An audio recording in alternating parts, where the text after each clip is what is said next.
Book 7. Odysseus welcomed at King Alcinous's palace. Odysseus waited and prayed. Meanwhile, the young princess drove her chariot towards the town. When she reached her father's house, she stopped at the main gate. Her brothers, handsome as gods, gathered around her. They unhitched the mules from the wagon and carried the clothes inside. The princess went to her own room. There, an old servant named Eurymedusa, from Epira, was lighting a fire for her. This old woman had been brought across the sea from Epira, given as a prize to Alcinous, the king of the Phaeacians. His people obeyed him as if he were a god. Eurymedusa had been Nausicaa's nurse. She had just lit the fire and brought supper to Nausicaa's room. Soon after, Odysseus rose to head towards the town. The goddess Athena wrapped him in a thick mist. This was to prevent any proud Phaeacians he might meet from being rude or asking who he was. Just as Odysseus was about to enter the town, Athena approached him, disguised as a young girl carrying a water pitcher. She stood directly in front of him, and Odysseus spoke. "My dear," he asked, "could you please show me the way to King Alcinous's house? I am an unfortunate stranger, in great distress. I know no one in this town or country." Athena replied, "Yes, honored stranger, I will show you the house you're looking for. King Alcinous lives very close to my own father's home. I will lead the way. But as we go, don't say a word, and don't look at anyone or ask them questions. The people here don't like strangers, and they aren't fond of those from other places. They are a seafaring folk, and thanks to Poseidon's favor, their ships glide across the sea as swiftly as thought, or like birds flying through the air." She led the way, and Odysseus followed her steps. But as he passed through the heart of the city, not a single Phaeacian could see him. The great goddess Athena, in her kindness, had hidden him in a thick cloud of darkness. Odysseus marveled at their harbors, their ships, the bustling public squares, and the city's towering walls, which looked even grander with their sturdy palisades on top. When they reached the king's house, Athena spoke. "This is the house, honored stranger, that you asked me to show you. Inside, you'll find many important people seated at the table. But don't be afraid. Don't hesitate, go straight in. Even for a stranger, the bolder a person is, the more likely they are to achieve their goal. First, find the queen. Her name is Arete, and she comes from the same family as her husband, King Alcinous. Both of them are descended from Poseidon, who fathered Nausithous with the beautiful woman Peribia. Peribia was the youngest daughter of Eurymedon, who once ruled over the giants. But Eurymedon brought ruin upon his ill-fated people and lost his own life in the process. However, Poseidon lay with Peribia, and she bore him the great Nausithous, who then ruled the Phaeacians. Nausithous had two sons, Rhexenor and Alcinous. The god Apollo killed Rhexenor while he was still a newlywed and had no sons. But Rhexenor had a daughter, Arete, whom Alcinous married and took as his wife. Alcinous honors Arete more than any other woman who shares a home with her husband. She was, and still is, respected beyond measure by her children, by King Alcinous himself, and by all the people. The people regard her as a goddess, and they greet her whenever she walks through the city. This is because she is a truly excellent woman, both in mind and heart. If any women are her friends, she even helps their husbands settle disputes. If you can win her favor, you can have every hope of seeing your friends again and returning safely to your homeland." Athena then left Scheria and crossed the sea. She went to Marathon and the wide streets of Athens, entering the dwelling of Erechtheus. But Odysseus continued towards King Alcinous's house. He paused for a moment before reaching the bronze threshold, lost in deep thought. The palace's splendor was dazzling, like the sun or the moon. The walls on both sides were made of bronze from end to end, and the cornice gleamed with blue enamel. The doors were gold, hanging on silver pillars that rose from a bronze floor. The lintel above the door was silver, and the door handle was crafted from gold. On either side of the palace stood fierce guard dogs, made of gold and silver. Hephaestus, with his unmatched skill, had specially crafted them to protect King Alcinous's palace. These dogs were immortal and would never grow old. Along the walls, from one end to the other, were rows of chairs covered with finely woven fabrics made by the women of the house. Here, the most important Phaeacians would sit to eat and drink, for there was always an abundance of food and drink, no matter the season. Golden statues of young men, holding torches, stood on pedestals, illuminating those seated at the tables by night. The house had 50 maidservants. Some were grinding rich yellow grain at the mill, while others worked at looms or sat spinning thread. Their shuttles flew back and forth like trembling aspen leaves, and the linen they wove was so tightly knit that it could repel oil. Just as the Phaeacians were the finest sailors in the world, their women surpassed all others in weaving skill. This was because Athena had taught them all sorts of useful arts, and they were exceptionally clever. Outside the gate of the outer courtyard lay a large garden, about 4 acres in size, enclosed by a wall on all sides. It was filled with beautiful trees, pears, pomegranates, and the most delicious apples. There were also luscious figs and olive trees growing abundantly. The fruits never rotted or withered throughout the entire year, neither in winter nor summer. The air was so mild that new crops ripened before the old ones had even fallen. Pear grew on pear, apple on apple, and fig on fig, continuously bearing fruit. The excellent vineyard was just as remarkable. In one flat part of the vineyard, grapes were being made into raisins, while in another, the harvest was in full swing. Some grapes were being pressed in wine vats. Others had just shed their blossoms and were beginning to form fruit, and still others were just changing color. In the deepest part of the garden were beautifully arranged flower beds, blooming all year long. 2 streams flowed through the garden. One was channeled throughout the entire garden, while the other ran underground beneath the outer courtyard, leading to the house itself, where the townspeople drew water. Such were the astonishing splendors with which the gods had blessed King Alcinous's house. Odysseus stood there for a while, taking in his surroundings. After he had looked long enough, he crossed the threshold and entered the house. Inside, he saw the most important Phaeacians performing their drink offerings to Hermes. They always did this just before going to bed for the night. Still hidden by the cloak of darkness Athena had wrapped around him, Odysseus walked straight across the courtyard towards Queen Arete and King Alcinous. He then placed his hands upon the queen's knees. At that very moment, the miraculous darkness lifted from him, revealing his presence. Everyone was stunned into silence, astonished to see a man standing there, but Odysseus immediately began his plea.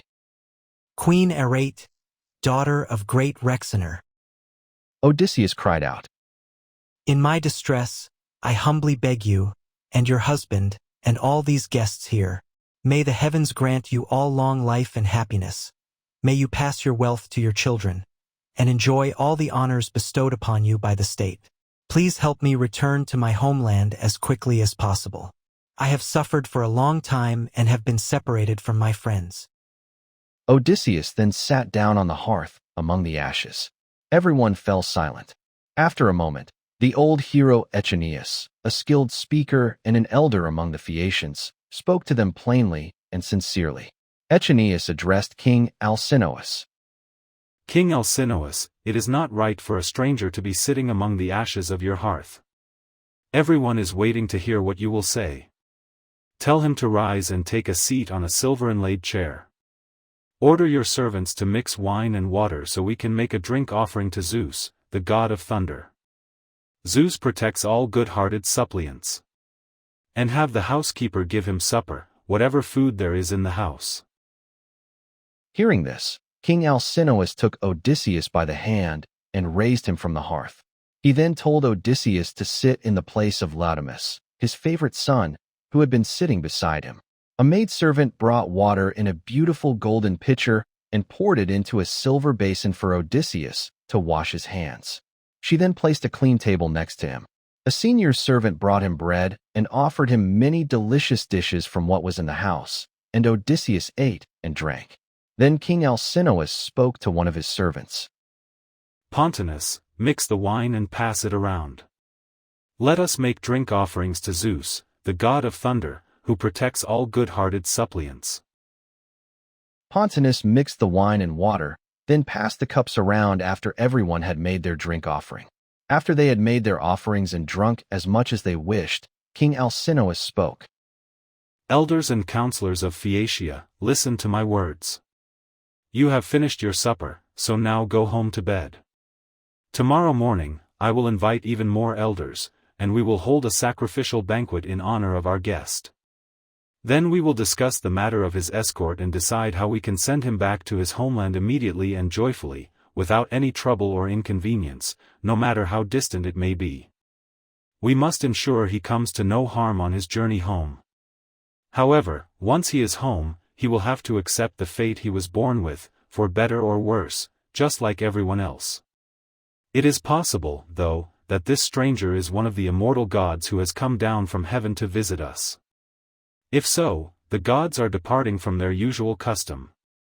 Up until now, whenever we offered them hecatombs, they have always revealed themselves clearly. They would come and sit at our feasts, just like one of us.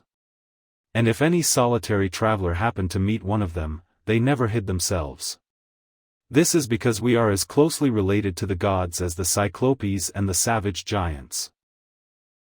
Odysseus said, Please, King Alcinous, don't imagine such a thing. I am not immortal, not in body or spirit. In fact, I am more like the most suffering among you. If I told you all the hardships the gods have put me through, you'd probably think I'm even more miserable than anyone here. Still, I must eat even in my sorrow. A hungry stomach is a truly stubborn thing. It demands a man's attention, no matter how terrible his pain. I am in great trouble, yet my stomach insists I eat and drink. It commands me to forget my sorrows and focus only on filling it. As for yourselves, please do as you've promised and help me return home at daybreak.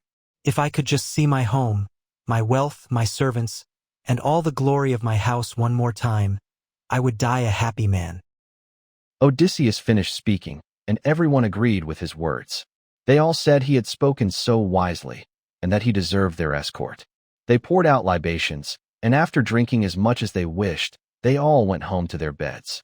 Odysseus remained in the hall with Queen Arete and King Alcinous while the servants cleared away the supper dishes. Queen Arete spoke first. She recognized the fine shirt, cloak, and clothes Odysseus wore as her own handiwork, made by her and her maids. Stranger, she said, before we go any further, I have a question for you. Who are you, and where do you come from? Who gave you these clothes? Didn't you say you came from across the sea? Odysseus answered, Madam, it would take too long to tell you my whole sad story, for the gods have been very harsh with me. But as for your question, there is an island far away in the sea called Ogygia. There lives the clever and powerful goddess Calypso, daughter of the Titan Atlas. She lives alone, far from any other gods or mortals. But fate, in its cruel way, led me, desolate and alone, to her home. Zeus struck my ship with his thunderbolts, shattering it in the middle of the vast ocean. All my brave comrades drowned, every single one. But I clung to the ship's keel and drifted for 9 days. Finally, on the 10th night, in the darkness, the gods brought me to Ogygia, where the great goddess Calypso lives. She welcomed me and cared for me with great kindness. She even wanted to make me immortal so I would never grow old, but I couldn't bring myself to agree. I stayed with Calypso for 7 long years, soaking the fine clothes she gave me with my tears the entire time. But at last, when the 8th year came, she finally agreed to let me go. Whether it was Zeus's command or simply a change of heart, I don't know. She sent me from her island on a raft, stocked with plenty of bread and wine. She also gave me strong, warm clothes and sent a wind that blew both warm and fair. I sailed for 17 days across the sea. On the 18th day, I finally saw the first faint outlines of the mountains on your coast. I was overjoyed. Nevertheless, much trouble still awaited me. At that point, Poseidon, the sea god, would not let me continue. He unleashed a terrible storm against me. The waves were so monstrous that I couldn't hold onto my raft any longer. The furious gale tore it to pieces, and I had no choice but to swim, until the wind and currents finally carried me to your shores. There I tried to land, but I couldn't. It was a treacherous spot where the waves crashed me against the rocks. So I took to the sea again and swam on until I came to a river. It seemed the most likely place to land, as there were no rocks, and it was sheltered from the wind. Here I finally got out of the water and regained my composure. Night was coming on, so I left the river and went into a thicket. I covered myself all over with leaves, and soon the gods sent me into a deep, healing sleep. Exhausted and in pain, I slept among the leaves all night and through the next day, waking only in the late afternoon as the sun began to set. On the beach, I saw your daughter's maidservants playing, and among them your daughter, looking like a goddess herself. I begged her for help, and she showed a truly excellent nature, far beyond what one might expect from someone so young, as young people are often thoughtless. She gave me plenty of bread and wine, and after she had me wash in the river, she also gave me the clothes you see me wearing now. So, though it pains me to relive it, I have told you the whole truth. King Alcinous said, Stranger, my daughter was quite wrong not to bring you straight to my house with her maids, especially since you asked her for help first. Odysseus replied, Please do not scold her. It's not her fault. She certainly told me to come with her and the maids, but I was ashamed and afraid. I worried you might be displeased if you saw me in such a state. All people can be a little suspicious and sensitive at times. Stranger. King Alcinous replied, I am not a man who gets angry over trifles, it's always best to be reasonable. But by Father Zeus, Athena, and Apollo, now that I understand what kind of man you are, and how much our thoughts align, I wish you would stay here, marry my daughter, and become my son-in-law. If you choose to stay, I will give you a house and an estate. But no one, may the gods forbid it, will keep you here against your will. To assure you of this, I will arrange your escort tomorrow. You can sleep soundly for the entire journey if you wish. My sailors will carry you over calm waters, either to your own home or wherever else you desire, even if it's much further than Euboea. My people who took golden-haired Rhadamanthus to see Tityus, son of Gaia, say Euboea is the furthest place in the world. Yet, they completed the entire voyage there and back in a single day, without any trouble. This shows you how much my ships surpass all others, and what magnificent sailors my men are. Odysseus was filled with joy and prayed aloud. Father Zeus, grant that King Alcinous may fulfill all he has promised. For then he will earn an everlasting name among mortals, and I too will finally return to my homeland. Their conversation ended. Then Queen Arete told her maids to prepare a bed in the gatehouse room. She told them to lay down soft red rugs and spread warm woolen cloaks for Odysseus to sleep under. The maids went out, carrying torches. Once the bed was ready, they approached Odysseus and said, Rise, sir stranger, and come with us. Your bed is prepared. Odysseus was more than happy to go to his rest. So Odysseus slept in a bed placed in a room above the grand gateway. King Alcinous, meanwhile, went to his own chamber deep within the palace, with his queen by his side. Book 8. King Alcinous's Feast and the Games. As rosy-fingered dawn appeared, King Alcinous and Odysseus rose from their seats. King Alcinous led the way to the Phaeacian Assembly Hall, which was located near the ships. Once there, they sat side by side on smooth stone benches. Meanwhile, Athena, disguised as one of King Alcinous's servants, went through the town. She wanted to help Odysseus return home. She approached the citizens, one by one, and spoke. Phaeacian elders and citizens, gather at the assembly. Come and hear the story of the stranger who has arrived at King Alcinous's palace after a long journey. He looks like an immortal god. Athena's words made everyone eager to attend. They rushed to the assembly, filling every seat and even the standing room. Everyone was amazed by Odysseus's appearance. Athena had made his head and shoulders even more handsome. He looked taller and stronger than he actually was.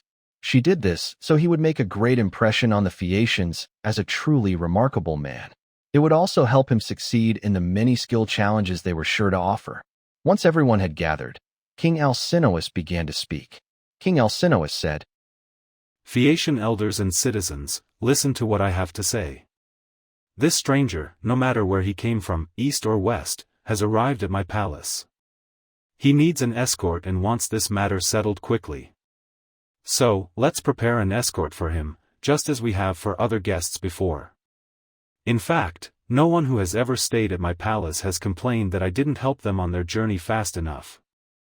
Let's launch a ship into the sea, one that has never sailed before. We'll crew it with 52 of our cleverest young sailors.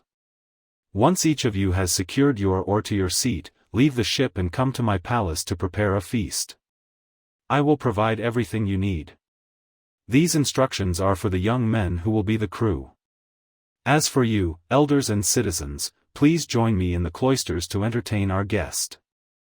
I won't accept any excuses. And we will summon Demodocus to sing for us. No bard is as skilled as he, no matter what story he chooses to tell. King Alcinous led the way, and the others followed. A servant went to fetch Demodocus.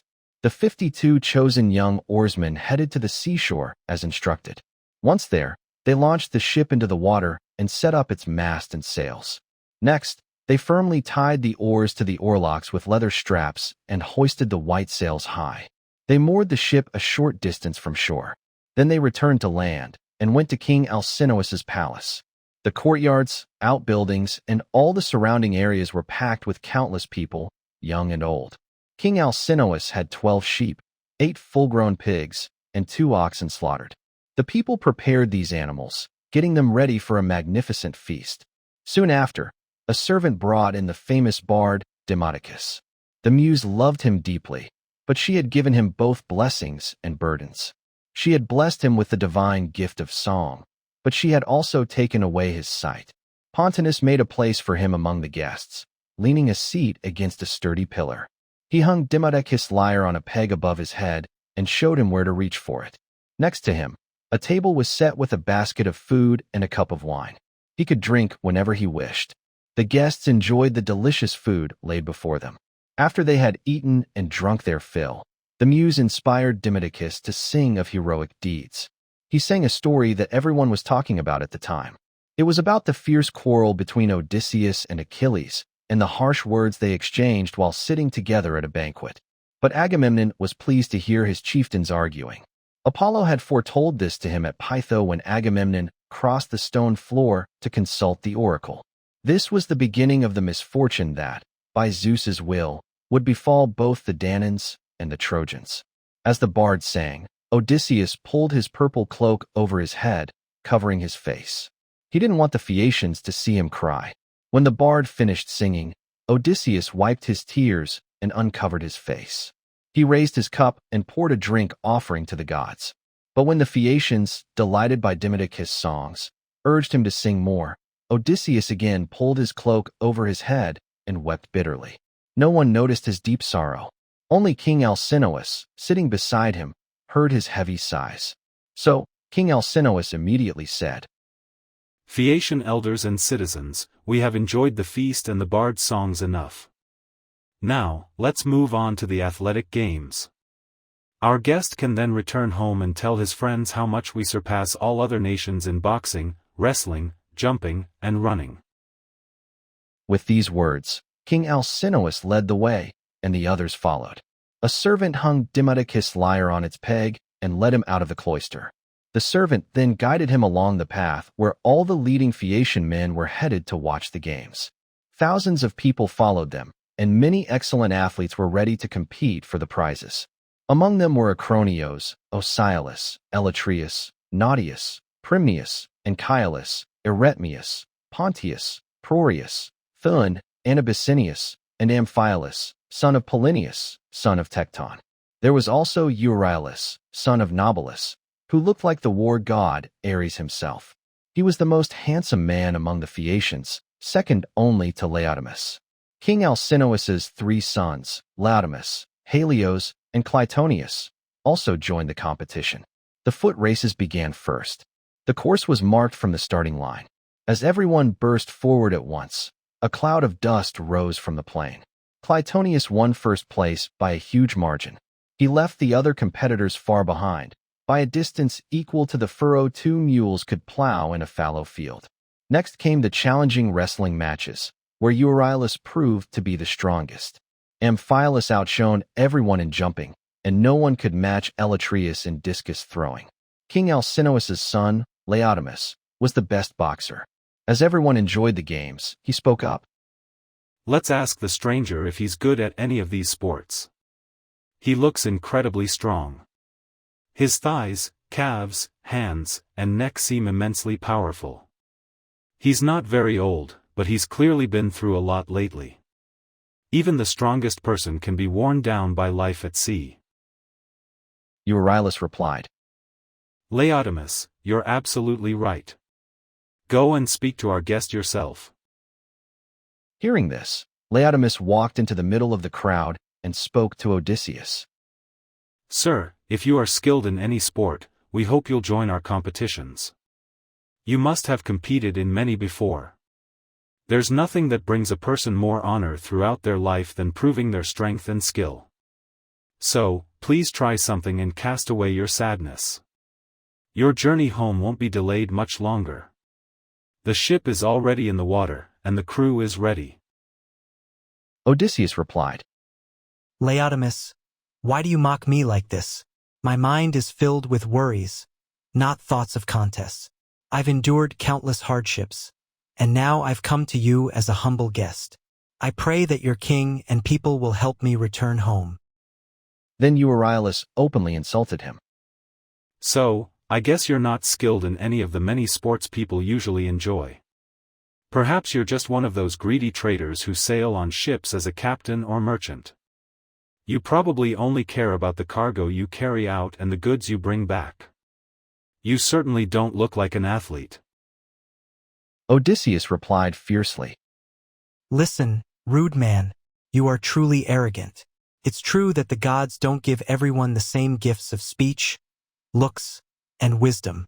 One person might not be impressive to look at, but the heavens bless them with such wonderful speech that they charm everyone who hears them.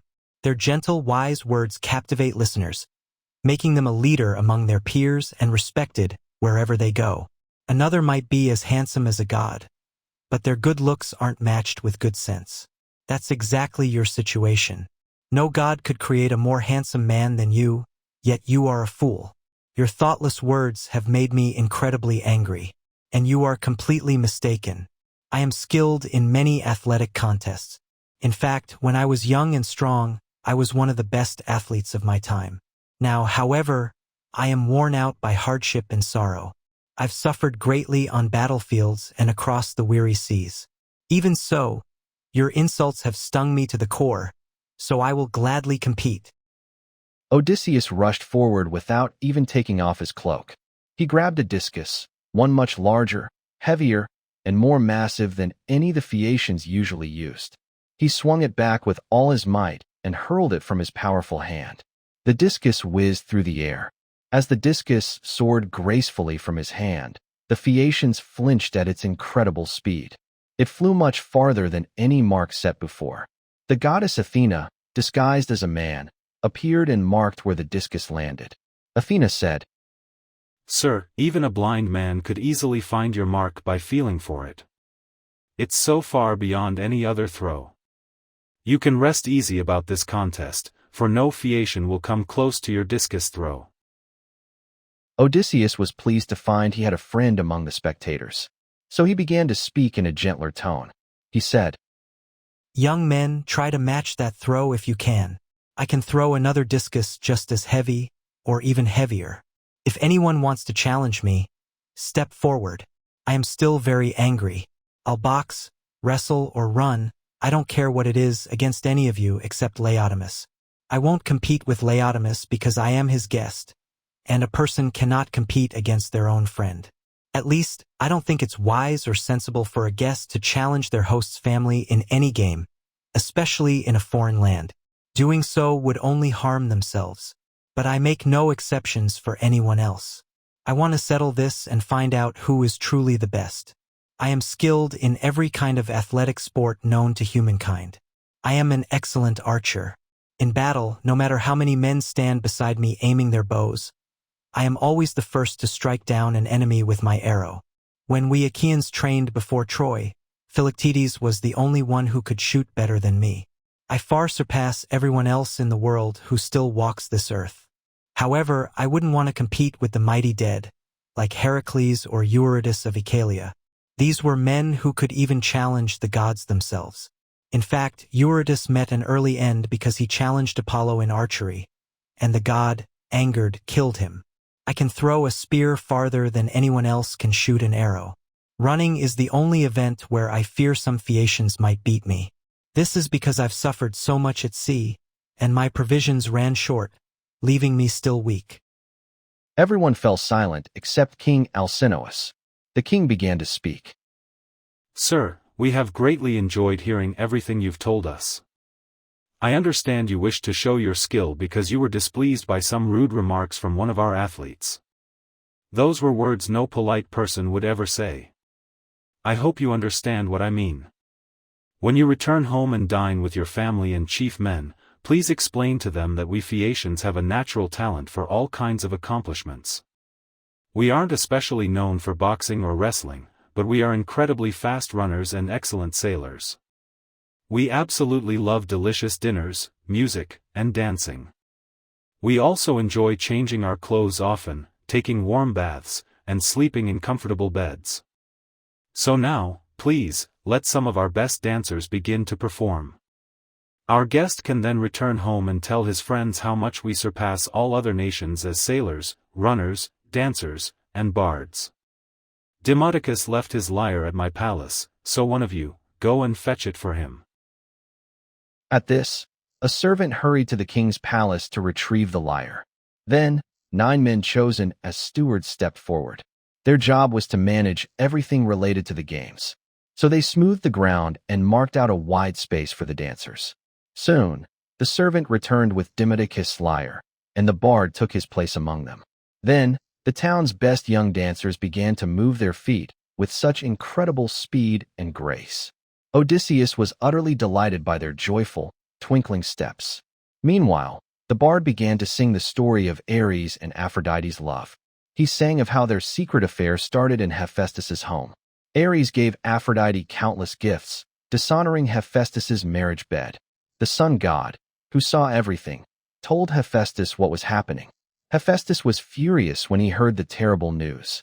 He vowed revenge and headed to his forge. He set his huge anvil in place and began to craft chains that no one could ever undo or break. He wanted to trap them there, completely helpless. Once his trap was ready, Hephaestus went to his bedroom. He wrapped the bedposts all over with chains as fine as spiderwebs. He also hung many chains from the great beam in the ceiling. These chains were so thin and cleverly made that even the gods wouldn't notice them. After setting the chains all over the bed, Hephaestus pretended to leave for Lemnos, the city he loved most in the world. But Ares was watching closely. The moment he saw Hephaestus leave, Ares, burning with love for Aphrodite, rushed to his house. Aphrodite had just returned from visiting her father, Zeus, and was about to sit down. Just then, Ares entered the house. He took her hand and said, "Let's go to Hephaestus's bed. He's not home. He's gone off to Lemnos, among the Sintians, whose language is strange." Aphrodite didn't hesitate at all. They went to the bed to rest, but they were caught in the trap cunning Hephaestus had set for them. They couldn't get up or move a muscle. They realized too late that they were caught. Just then, Hephaestus appeared before them. He had turned back before even reaching Lemnos, because the sun god, his spy, had told him everything that was happening. Hephaestus was in a raging fury. He stood in the doorway, shouting terrible words to all the gods. "Father Zeus, and all you other blessed gods who live forever," he cried. "Come here and see the ridiculous and shameful sight I will show you. Zeus's daughter, Aphrodite, always dishonors me because I am lame. She loves Ares, who is handsome and strong, while I am a cripple. But that's not my fault, it's my parents' fault. They should never have had me. Look at these two together on my bed. It makes me furious to see them. They are very fond of each other, but I don't think they'll lie there much longer, nor will they get much sleep. They'll stay trapped there until her father repays me the money I gave him for his daughter, who is beautiful but dishonest baggage." At his words, the gods gathered at Hephaestus's house. Poseidon, who encircles the earth, Hermes, the bringer of luck, and King Apollo all came. But the goddesses all stayed home out of shame. Then, the gods who give all good things stood in the doorway. They saw cunning Hephaestus's handiwork and burst into uncontrollable laughter. They turned to each other and said, "Bad deeds never turn out well," they said. "And the weak can outsmart the strong. Look how limping Hephaestus, lame as he is, caught Ares, the fastest god in heaven. Now Ares will have to pay a huge penalty." While the gods were talking like this, King Apollo said to Hermes, "Messenger Hermes, giver of good things, you wouldn't care how strong the chains were, would you, if you could sleep with Aphrodite?" "King Apollo," Hermes answered, "I only wish I could get that chance, even if there were 3 times as many chains. And even if all of you, gods and goddesses, were watching, would still sleep with her if I could." The immortal gods burst out laughing when they heard him. But Poseidon took it all seriously. He kept imploring Hephaestus to set Ares free. "Let him go," he cried. "I promise, as you require, that he will pay you all the damages considered reasonable among the immortal gods." "Don't," Hephaestus replied. "Don't ask me to do this. A bad man's promise is bad security.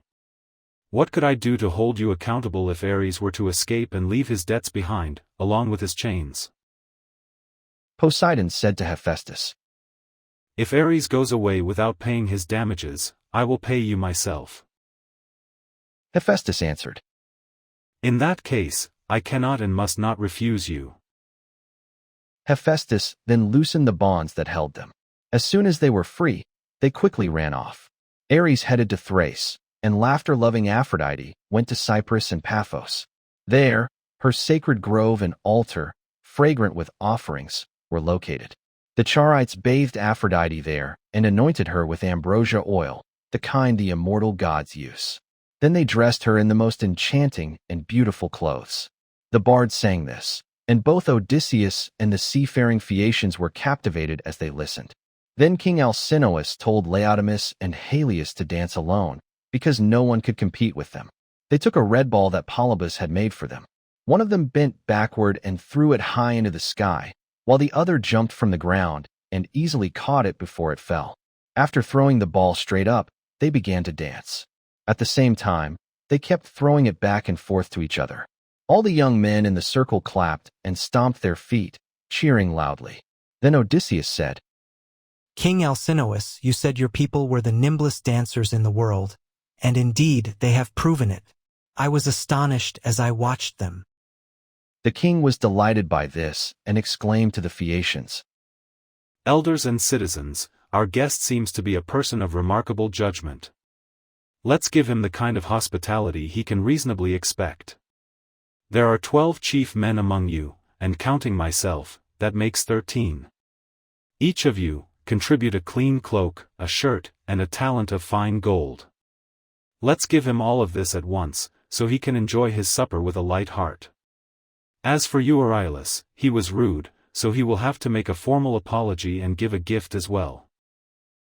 As he spoke, everyone applauded his words and sent their servants to fetch the presents.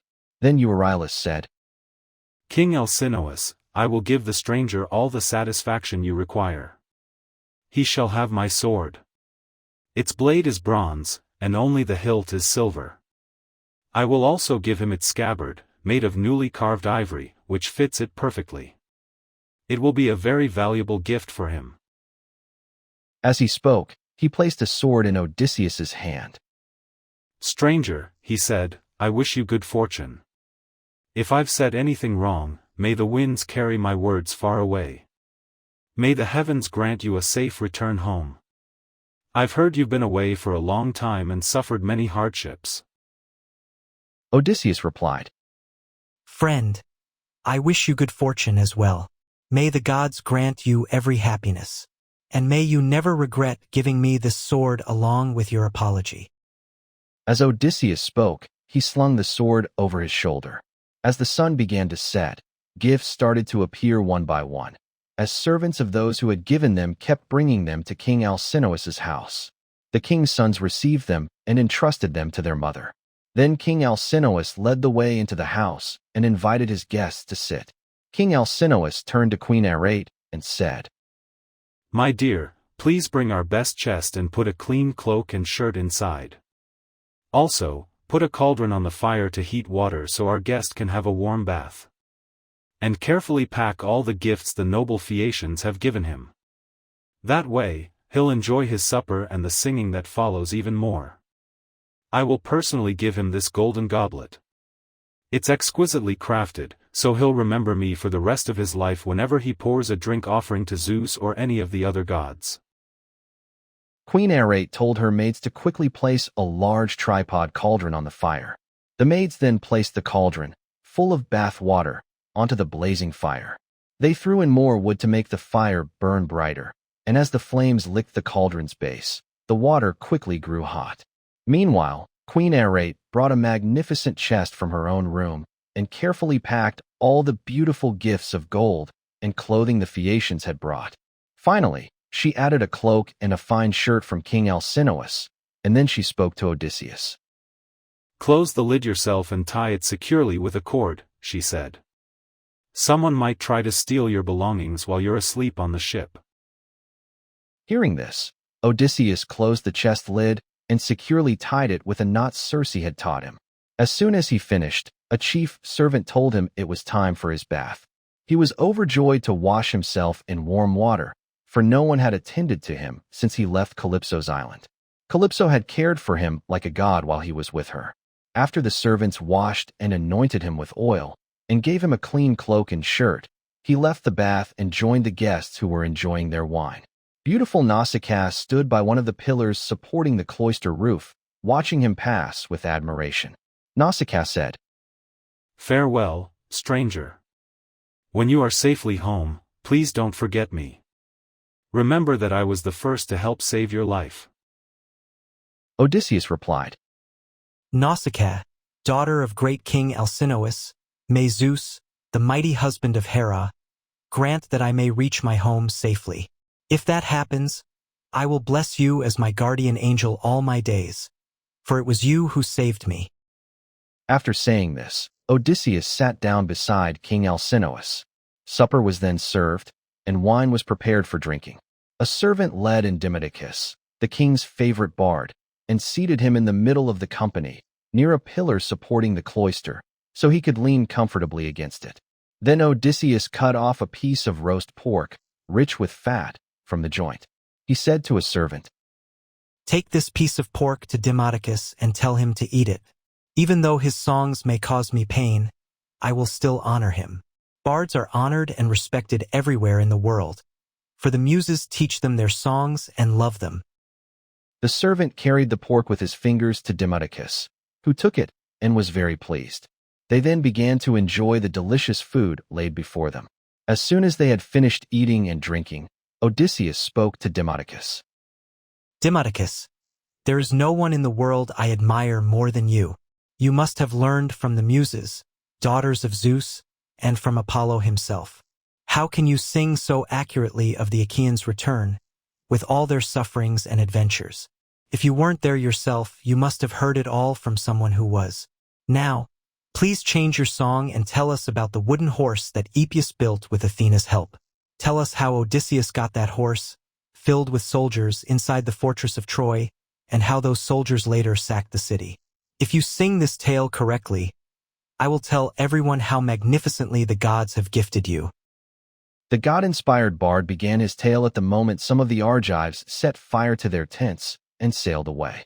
Meanwhile, others, hidden inside the wooden horse, waited with Odysseus in the Trojan assembly place.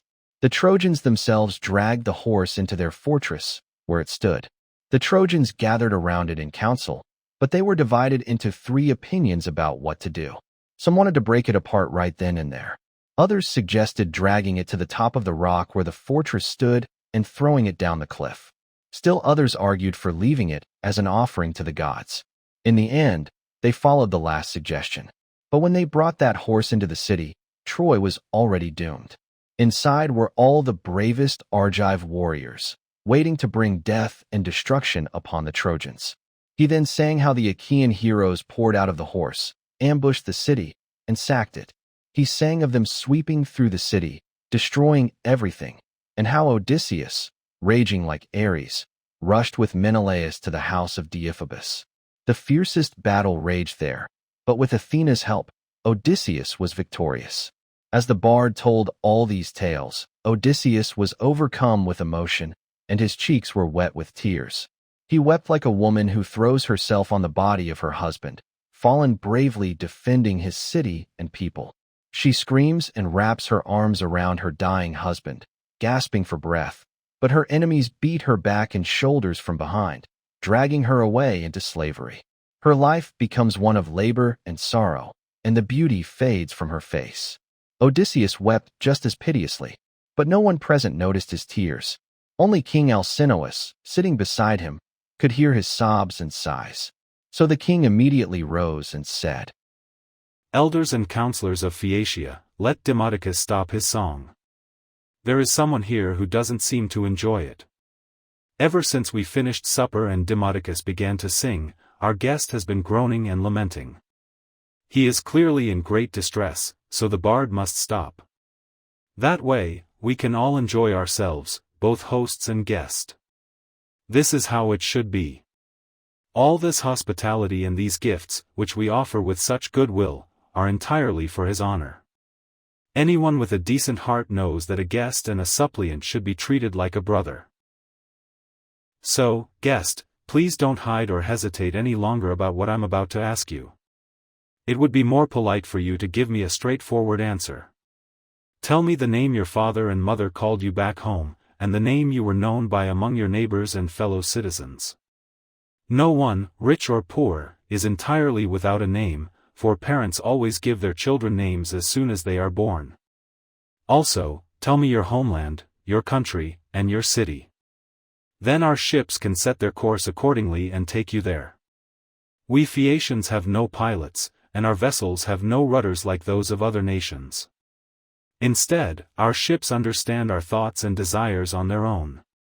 They know all the cities and countries in the world and can navigate skillfully even when the sea is covered with mist and clouds. There's no danger of them being wrecked or coming to any harm. However, I remember my father saying that Poseidon was angry with us for being too eager to escort people.